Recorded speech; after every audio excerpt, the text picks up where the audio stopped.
الحمد لله رب العالمين والصلاة والسلام على سيد المرسلين وعلى آله وصحبه أجمعين أما بعد. أعوذ بالله من الشيطان الرجيم. بسم الله الرحمن الرحيم. إن الذين يحبون الفاحشة في الذين آمنوا لهم عذاب أليم. إن الذين يحبون أن تشيع الفاحشة في الذين آمنوا لهم عذاب أليم. صدق الله العظيم. وقال النبي صلى الله عليه وسلم الحياء شعبة من الإيمان أو كما قال عليه السلام. اللهم صل على سيدنا محمد وعلى آل سيدنا محمد وبارك وسلم. ماشاءاللہ یہ بہت ہی اچھا اقدام ہے. اللہ آپ لوگوں کو بے انتہا قبول فرمائے، آپ کی محنتوں کو اور آپ کے جذبوں کو بے انتہا قبول فرمائے. یہ ایک بہترین سلسلہ جاری ہوا ہے اور ظاہر ہے کہ آپس میں ایک دوسرے کو نصیحت کرنا، مذاکرہ کرنا یہ خود قرآنی تعلیم میں سے ہے. ہدایت دینے والی ذات تو اللہ کی ہے. اللہ پاک نے قرآن کریم میں ذکر فرمایا ہے کہ وَذَكِّرْ فَإِنَّ الذِّكْرَ تَنفَعُ الْمُؤْمِنِينَ، کہ آپس میں ایک دوسرے کو نصیحت کرتے رہو، اس لیے کہ آپس میں ایک دوسرے کو نصیحت کرنا ایک بہترین اقدام ہے. اللہ اس پر استقامت نصیب فرمائے اور اس کے خیر کو پورے عالم میں اللہ پاک وجود میں لائے، اور اس کے شر و شرور و فتن سے اللہ پاک ہم سب کی اور ساری امت مسلمہ کی حفاظت فرمائے. سب سے پہلی بات کہ ظاہر ہے کہ اللہ نے ہم تمام کو ایمان کی دولت سے نوازا ہے. یہ ایمان یقیناً اللہ کی طرف سے ایک بہت بڑی نعمت ہے. اس حصول ایمان پر ہم جتنا اللہ کا شکر ادا کرے وہ کم ہے. یقیناً یہ ایک بہت بڑی اللہ کی طرف سے نعمت ہے. اور ایمان یہ زندہ ہوتا ہے، ایمان باقی رہتا ہے اور ایمان بڑھتا ہے اس وقت جب کہ ہم ایمان کے شعبوں کو زندہ کریں.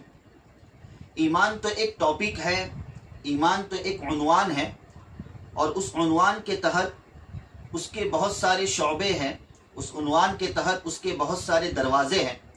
ان دروازوں کو، ان شعبوں کو ہمیں جاننا بھی لازم اور ضروری ہوگا. اگر ہم نے ان شعبوں کو زندہ رکھا تو یقیناً ہمارا ایمان زندہ رہے گا، اور اللہ نہ کرے اگر ایمان کے شعبے کمزور ہو گئے تو پھر ہمارا ایمان بھی کمزور ہو جائے گا. اللہ کے رسول صلی اللہ علیہ وسلم کا فرمان مبارک ہے کہ الایمان بضع، ایمان کے 70 سے زیادہ شعبے ہیں. ایمان کے 70 سے زیادہ شعبے ہیں. الایمان بضع و 70 شعبہ، 70 سے زیادہ شعبے ہیں، اور ان میں سب سے اعلیٰ شعبہ اور سب سے افضل شعبہ قول لا الہ الا اللہ ہے. ظاہر ہے کہ یہ تو ایمان کی بنیاد ہے کہ اللہ کی حقانیت، اللہ کی وحدانیت پر ایمان رکھنا، اللہ کے وجود پر ایمان رکھنا کہ کرنے دھرنے والی ذات اللہ کی ہے، نفع نقصان کی مالک یہ اللہ ہے. تو یہ تو بنیاد ہے ایمان کی. تو اللہ کے رسول صلی اللہ علیہ وسلم نے اس شعبے کو سب سے اعلیٰ اور مقدم رکھا، لا الہ الا اللہ کو. اور نبی علیہ الصلاۃ والتسلیم نے ذکر فرمایا کہ وَأَدْنَاهَا، ایمان کا سب سے ادنا درجہ کیا ہے؟ اِمَاطَةُ الْأَذَىٰ عَنِ الطَّرِيقِ، راستے سے تکلیف دہ چیز کو ہٹانا. کہ راستہ چل رہے ہیں، چلتے چلتے کوئی تکلیف دہ چیز مل گئی، پتھر مل گیا یا کانٹا مل گیا، آپ نے اس کو راستے سے ہٹا دیا. یہ بھی ایک ایمانی حصہ ہے، یہ بھی ایک ایمان کا شعبہ ہے.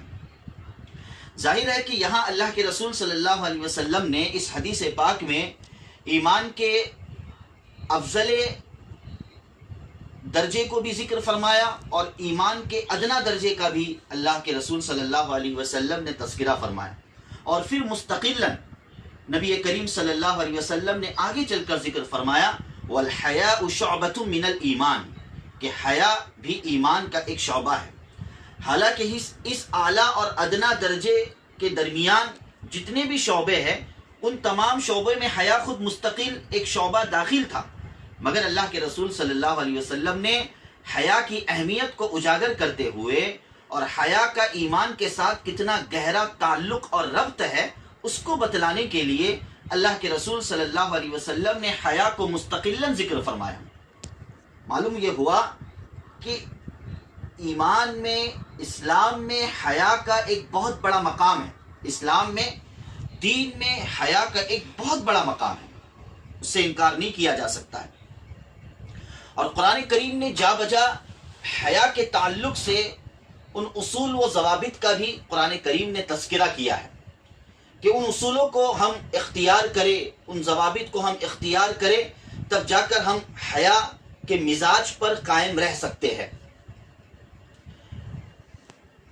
ظاہر ہے کہ اگر ہمارے اندر حیا اور پاک دامنی ہے، اس کا مطلب ہم ایمان والے ہیں۔ اگر ہم ایمان والے ہیں تو ہمارے اندر حیا اور پاک دامنی ہے۔ اور اس کے برعکس اللہ نہ کرے اگر ہم بے حیائی کو رواج دینے والے ہو، بے حیائی کو ہم عام کرنے والے ہو، تو یقیناً ایمان کا شعبہ ہمارا جب کمزور ہو رہا ہے تو اصل ایمان بھی ہمارا کمزور سے کمزور تر ہوتا چلا جا رہا ہے۔ آج جس موضوع کے تحت ہم یہاں جمع ہوئے ہیں اور جس حساس موضوع پر وقتاً فوقتاً باتیں ہوتے رہتی ہیں، ارتداد کا جو معاملہ ہے، یہ اس ارتداد کے دروازے تک کوئی اس وقت پہنچتا ہے جب وہ بے حیائی کا راستہ اختیار کرتا ہے۔ جب بے حیائی کا راستہ اختیار کرتا ہے تب جا کر وہ ارتداد کے دروازے تک پہنچ جاتا ہے۔ اسے ایمان کو بیچنے کی، ایمان کو فروخت کرنے کی اسے کوئی پرواہ نہیں ہوتی ہے۔ وہ یہ نہیں دیکھتا ہے کہ میرے پاس کون سی پونجی ہے، میرے پاس کون سا سرمایہ ہے، اسے اس کا ذرا برابر بھی خیال نہیں ہوتا ہے۔ ہاں، اللہ پاک نے قرآن کریم میں مستقلاً حیا اور پاک دامنی کا مزاج قائم کرنے کی خاطر بہت سے اصول کو اللہ نے ذکر فرمایا ہے۔ من جملہ ان اصول میں سے اللہ پاک نے مردوں کو علیحدہ اور عورتوں کو علیحدہ اللہ پاک نے خطاب کرتے ہوئے فرمایا۔ حالانکہ قرآن کریم کا یہ طریقہ اور یہ طرز رہا ہے کہ اکثر و بیشتر قرآن کریم نے جب مردوں کو خطاب کیا ہے تو ضمناً عورتیں خود بخود اس کے اندر داخل ہو جاتی ہیں۔ جب اللہ پاک قرآن میں کہتے ہیں کہ یا ایھا الذین آمنو، تو اس آمنو کے اندر مرد بھی داخل ہو گئے اور اس آمنو کے اندر عورتیں بھی داخل ہو گئی۔ لیکن چند مقامات ہے قرآن کریم میں جہاں پر اللہ پاک نے مردوں کو علیحدہ خطاب کیا ہے، مردوں کو علیحدہ ذکر کیا ہے، اور عورتوں کو اللہ پاک نے علیحدہ ذکر کیا ہے۔ چونکہ اس موضوع کی اہمیت کو بتلانے کی خاطر اور اس کی طرف توجہ دلانے کی خاطر اللہ پاک نے علیحدہ دونوں جماعتوں کا تذکرہ کیا ہے۔ اللہ نے قرآن کریم میں ذکر فرمایا کہ قل للمؤمنین یغضوا من ابصارہم ویحفظوا فروجہم، کہ اے نبی صلی اللہ علیہ وسلم آپ ایمان والے مردوں سے کہہ دیجئے کہ وہ اپنے نگاہوں کی حفاظت کریں اور اپنے شرمگاہوں کی حفاظت کریں۔ اور پھر عورتوں کے تعلق سے ذکر فرمایا، یہی بات اللہ پاک نے عورتوں کے تعلق سے ذکر فرمائی کہ وَقُلْ لِلْمُؤْمِنَاتِ يَغْضُضْنَ مِنْ أَبْصَارِهِنْ وَيَحْفَظْنَ فُرُوجَهُنْ، کہ اے نبی صلی اللہ علیہ وسلم آپ عورتوں سے کہہ دیجئے کہ وہ بھی اپنی نگاہوں کی حفاظت کرے اور وہ بھی اپنے حیا اور پاک دامنی کی حفاظت کرے۔ یہ قرآن کریم کے بتلائے ہوئے اصول ہے۔ حیا اور پاک دامنی، جس معاشرے میں حیا اور پاک دامنی ہوتی ہے، جو معاشرہ حیا اور پاک دامنی پر قائم ہوتا ہے، یقیناً اس معاشرے میں جرائم بہت کم ہوتے ہیں، نہیں کے برابر ہوتے ہیں۔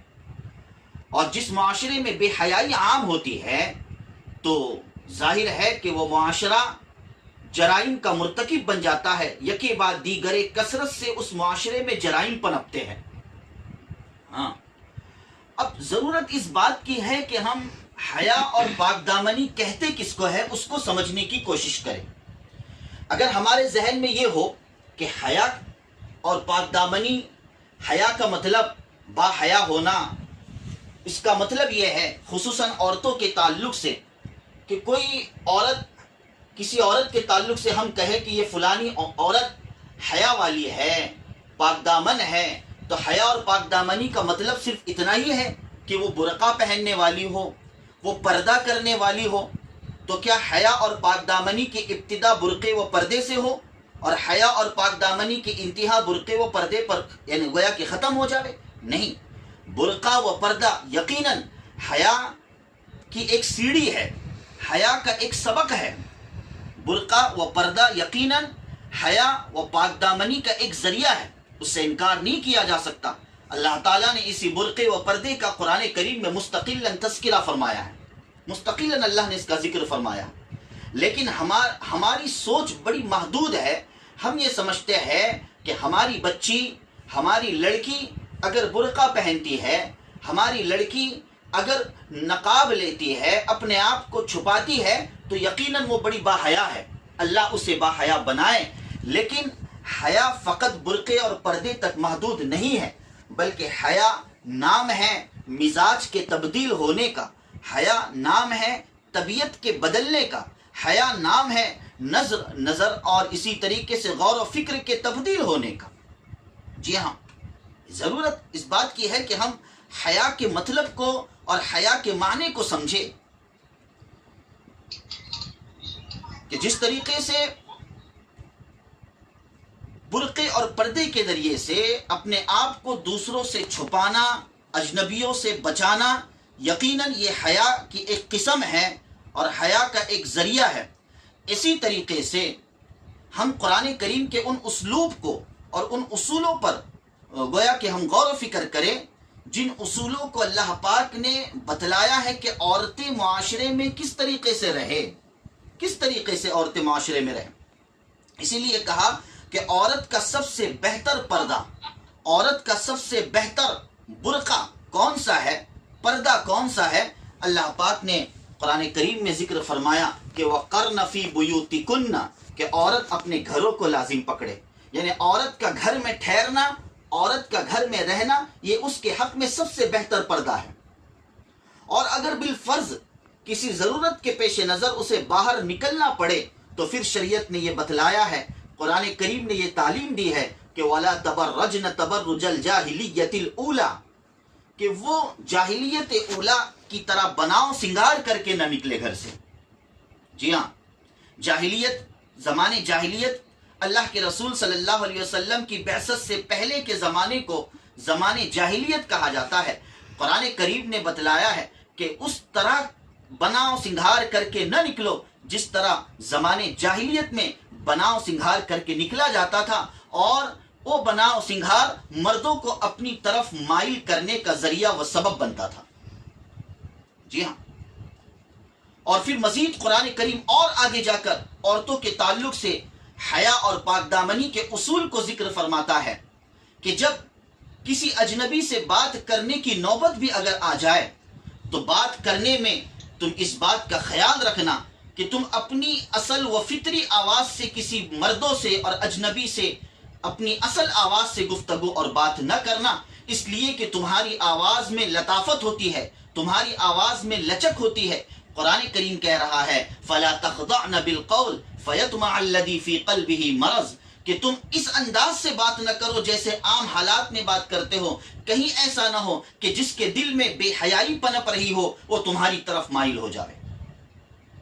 تمہیں چاہیے کہ تم اپنی آواز میں موٹاپا پیدا کرو، تم اپنی آواز کو بدل کر پیدا کرو تاکہ سامنے والا تمہاری طرف توجہ نہ دے سکے. اور پھر مزید قرآن کریم نے آگے ایک اصول یہ ذکر فرمایا کہ عورت جب چلے تو چلنے میں بھی اپنے چلنے کے طریقے کو بھی ایک حیا اور با حیائی کے انداز سے وہ چلے. ایسا نہ ہو کہ اس انداز سے پیروں کو مارے جس کی وجہ سے لِيُعْلَمَ مِنْ زِينَتِهِمْ، کہ اس کی زینت ظاہر ہو جائے چلنے کی بنا پر. تو ان ساری چیزوں کو ہمیں جاننا ہوگا. با حیائی فقط برقعے کی حد تک محدود نہیں ہے، وگرنہ معاف کیجئے گا آج حالات ایسے ہیں کہ ہماری بچیاں، ہماری لڑکیاں برقعے اور پردے کے ساتھ تو اپنے گھروں سے نکلتی ہے، مگر اسکول اور کالجز اور یونیورسٹیوں میں جا کر انہی برقعے کے حالت میں رہتے ہوئے غیروں سے رابطہ قائم کرتی ہے. ہاں، تو انہیں ہمیں بتلانا پڑے گا، ہمیں انہیں تربیت دینی پڑے گی کہ حیا کس چیز کا نام ہے، با حیائی کیا ہے، پاک دامنی کیا ہے. آج کس انداز سے اسکول اور کالجز کے نام پر اور علم کے نام پر اللہ سے بغاوت ہو رہی ہے. یاد رکھیے، جس علم کے ذریعے سے جو علم اللہ سے بغاوت پر لا کھڑا کرتا ہے، یقیناً وہ علم نہیں بلکہ وہ فتنہ ہے. علم تو شیطان کو بھی بہت تھا، علم تو شیطان کو بھی بہت تھا، علم تو ابلیس کو بھی بہت تھا، مگر اسی علم نے اس کو راندہ درگاہ کر دیا۔ معلوم یہ ہوا کہ اگر علم ہم سے ایمان کو چھینتا ہے، بے حیائی پر لا کھڑا کرتا ہے، تو یاد رکھیے گا کہ وہ علم نہیں ہے، وہ بے حیائی ہے، وہ فتنہ ہے۔ ہمیں اپنے قوم کی بچیوں کو ان چیزوں سے بچانا ہوگا، بچانا ہوگا۔ ہم اپنے گھروں کے ماحول کو درست کریں، با حیائی کا سبق دیں، بے حیائی اور منکرات اور فواحشات سے ان کو روکنے کی ہم کوشش کریں۔ گزشتہ ہمارے علماء کرام نے اسی سٹیج سے جو خطاب کیا ہے، اس میں یہ بات انہوں نے واضح طور پر بتلائی ہے کہ ہم ایسی چیز انہیں نہ دیں جو چیزیں دینے کے بعد ہم بالکل بے فکر ہو جاوے اور ان چیزوں میں پڑھ کر وہ بے حیائی کے راستوں میں آگے سے آگے بڑھتے چلی جاوے۔ ہمیں بہت غور کرنے کی ضرورت ہے، اپنے گھر کے ماحول کو بنانے کی ضرورت ہے۔ ہم اپنے اولاد کے تعلق سے حسن ظن میں مبتلا نہ رہیں، بلکہ ہمیشہ ہم ان کا جائزہ لیتے رہے کہ ہماری بچی کہاں جا رہی ہے، اسکول اور کالجز کے نام پر نکل رہی ہے، مگر وہاں جا کر وہ کیا کر رہی ہے، اس کے موبائل کو چیک کرے، اس کے فون میں کتنے لوگوں کے نمبرات ہے، کیا ضروری ہے ان نمبرات کی، تحقیق کرے، تفتیش کرے۔ ہاں، بہت ہی محدود جتنی ضرورت ہو، اور اگر بات کرنے کی نوبت بھی آئے تو درمیان میں کسی کو واسطہ بنائے تاکہ ہماری بچی بے حیائی سے رک جائے۔ آج حالات ایسے ہیں، اللہ معاف فرمائے، کہ کس طریقے سے ایمان کو ختم کرنے کی کوشش کی جا رہی ہے۔ آج ڈائریکٹلی ایمان پر حملہ نہیں ہے، آج بلکہ ایمان کے شعبوں کو کمزور کرنے کی کوشش کی جا رہی ہے، بے حیائی کو عام کرنے کی کوشش کی جا رہی ہے، تاکہ اسی راستے سے، اسی بے حیائی کے راستے سے ہم ارتداد تک پہنچ جائیں۔ اللہ ہم سب کی، ہماری نسلوں کی اللہ پاک اس سے حفاظت فرمائے، ہماری نسلوں کی حفاظت فرمائے۔ اس لیے بنیادی طور پر ضرورت ہے کہ ہم اپنی اولاد کو حیا اور پاک دامنی کا درس دیں، بچپن سے اسے اس بات کا ہم عادی بنائیں کہ بھئی کسی سے بات کرنے کا کیا سلیقہ، کیا طریقہ ہونا چاہیے، کس کے سامنے تیرا جانا جائز ہے، کس کے سامنے جانا تیرا نامناسب ہے۔ معاف کیجیے گا، ہمارے کوکن کے رواج کے حساب سے ہم ان تعلقات اور ان رشتوں کو بھی ہم نہیں سمجھتے ہیں۔ ہم اس میں بہت ہی وسعت پیدا کرتے ہیں، فریڈم ماحول میں رہتے ہیں کہ بھئی کسی سے بھی بات کرنا ہماری بچی کا جائز ہو جاتا ہے۔ پھر وہ بچی خود سمجھتی ہے کہ بھئی میرے لیے ان تمام سے جب بات کرنا جائز ہے، ان تمام سے جب ملنا جائز ہے، تو میرے کالج اور یونیورسٹیوں کے بوائز سے اور لڑکوں سے ملنا جائز کیوں نہیں ہوتا؟ پھر ایک وقت آ جاتا ہے کہ معاملہ حد سے آگے بڑھ جاتا ہے۔ ہم شروع ہی سے ان چیزوں پر نظر رکھیں کہ جن شریعت نے، میں قرآن کریم کی وہ آیت مختصر پیش کرتا ہوں۔ اللہ تعالیٰ نے قرآن کریم میں، ظاہر بات ہے کہ اسلام میں زنا کو منع کیا گیا ہے، لیکن قرآن کریم نے زنا کی منعیت کا کتنا بہترین انداز اختیار فرمایا ہے۔ قرآن کریم نے یہ نہیں کہا کہ زنا نہ کرو، بلکہ قرآن کہتا ہے کہ وَلَا تَقْرَبُوا الزِّنَا، زنا کے قریب بھی مت جاؤ۔ زنا تو بہت دور کی بات ہے، زنا کے قریب بھی مت جاؤ، مطلب یہ کہ اسباب زنا کو بھی اختیار مت کرو، اس لیے کہ یہی اسباب زنا تمہیں ایک وقت بے حیائی پر لا کھڑی کر دے گی، اور یہی اسباب زنا تمہیں انتہائی اللہ کا مبغوض اور اللہ کا ناپسندیدہ بنا دے گی۔ حیا اور پاک دامنی بچپن سے ہم اپنی اولاد کو سکھانے والے بنیں، اور خدارا دینی تعلیم کا رواج دے۔ ہم اپنی بچیوں کو دینی تعلیم دیں، اپنی بچیوں کو اللہ اس کے رسول سے متعارف کرائیں۔ اگر آپ نے بچیوں کو، اولاد کو اللہ اس کے رسول سے متعارف کرایا تو انشاءاللہ بڑے ہو کر یہی بچیاں آپ سے متعارف ہوگے۔ آج یہ بچیاں آپ کو چھوڑ جاتے ہیں، والدین کو، سرپرستوں کو چھوڑ جاتے ہیں، جھوٹی اور ناپاک محبت اور عشق و محبت میں ملوث ہونے کی بنا پر۔ کیوں؟ اس لیے کہ انہوں نے نہ اللہ کو پہچانا، نہ رسول کو پہچانا۔ یقیناً اگر وہ اللہ اور رسول کو پہچانتے تو یقیناً وہ اپنے والدین کو بھی پہچانتے۔ اگر انہوں نے اللہ اس کے رسول کو نہیں پہچانا تو یقیناً آگے چل کر وہ اپنے والدین کو بھی نہیں پہچانیں گے۔ اگر ہم چاہتے ہیں کہ بچے ہمیں پہچانیں تو ضرورت اس بات کی ہے کہ ہم اللہ اور رسول کی انہیں پہچان کرائیں، اور اللہ اور رسول کی پہچان کرانے کے لیے بہت سے ذرائع ہیں، بہت سے طریقے ہیں کہ ہم اپنی بچیوں کو دینی تعلیم دینے کی فکر اور کوشش کریں۔ اس سلسلے میں بہت سی جگہوں پر الحمدللہ یہ رواج ہے اور یہ طریقہ کار چلا آ رہا ہے، اللہ اس میں برکت عطا فرمائے، اس میں اللہ پاک استقامت نصیب فرمائے کہ بہت سے ہمارے علاقوں میں لڑکیوں کے لیے ایک مدارس کھولے گئے ہیں، غیر اقامتی مدارس ہے، اقامتی مدارس ہے، کہ کم سے کم ان غیر اقامتی مدارس میں ہم اپنی بچیوں کو وقت دینے والا بنائے کہ ہماری بچیاں تھوڑا سا وقت جو اسکول اور کالجز سے نکل کر 2.5-3 گھنٹے کا وقت اپنے دینی مدرسے میں اگر دے گی تو انشاءاللہ اس کی برکات اور اس کے اثرات وہ اپنی زندگیوں میں انشاءاللہ محسوس کرے گی۔ اس کی ہم فکر کرنے والے بنیں۔ الحمدللہ بفضل اللہ تعالی خود ہمارے اس شہر داپولی میں اللہ کے فضل و کرم سے اس طرح غیر اقامتی مدرسے قائم ہیں جس میں لڑکیوں کے ساتھ مستورات اور شادی شدہ مستورات، غیر شادی شدہ لڑکیاں، تماموں کو الحمدللہ دینی تعلیم دی جاتی ہے۔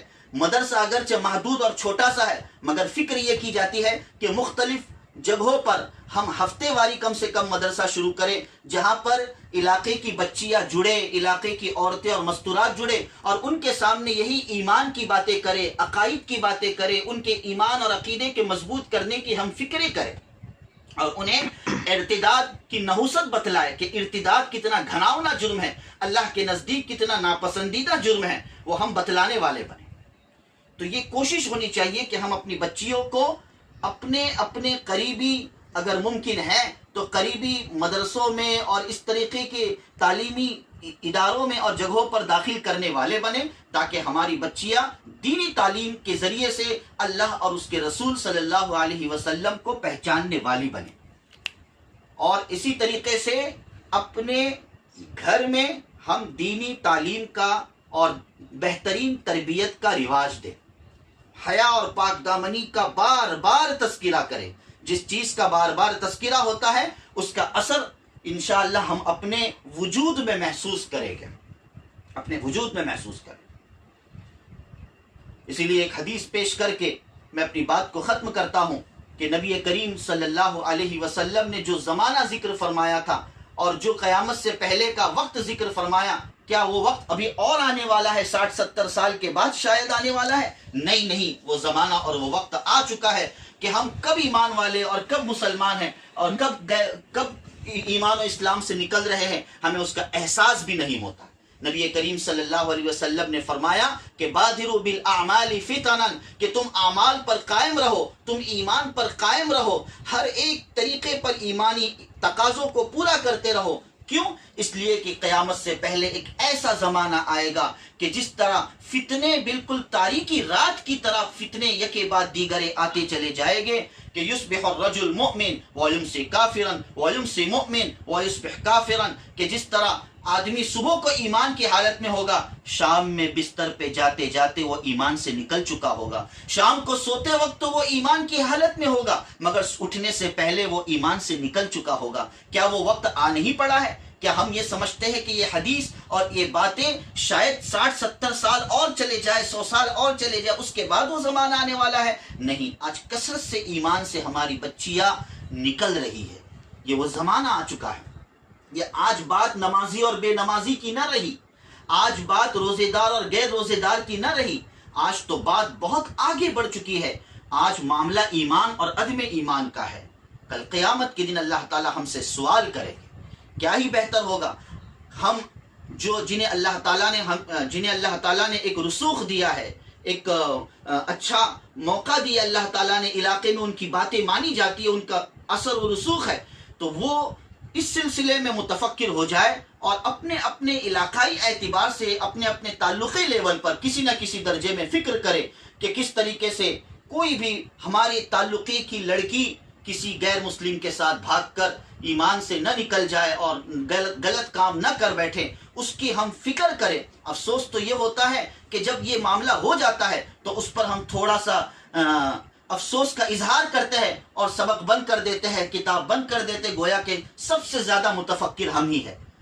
ضرورت یہ ہے کہ اس سے پہلے ہم ان اسباب کو اختیار کریں، ان اسباب کے تعلق سے سوچیں جن اسباب کے اختیار کرنے سے انشاءاللہ ہماری بچیاں ایمانیات پر باقی رہے گی اور یہ غلط کام نہیں کرے گی۔ اللہ پاک ان خدمات کو بے انتہا قبول فرمائے۔ تو یہ کوئی بیان اور خطاب نہیں تھا، ایک مذاکرہ تھا۔ اس لیے ضرورت ہے کہ ہم اپنے اولاد کو حیا اور پاکدامنی کا سبق پڑھائیں، دینی تعلیم کا ہم رواج دینے کی کثرت سے ہم کوشش کریں، دینی تعلیم دیں، اور اسی طریقے سے اپنے گھر کے ماحول کو صحیح اور درست کرنے کی ہم فکر کریں۔ بہرحال یہ چند باتیں تھیں، چونکہ آدھے گھنٹے کا وقت دیا گیا تھا، لہٰذا مناسب سمجھتا ہوں کہ اپنی بات کو میں ختم کرنے کی کوشش کروں۔ کیا متصف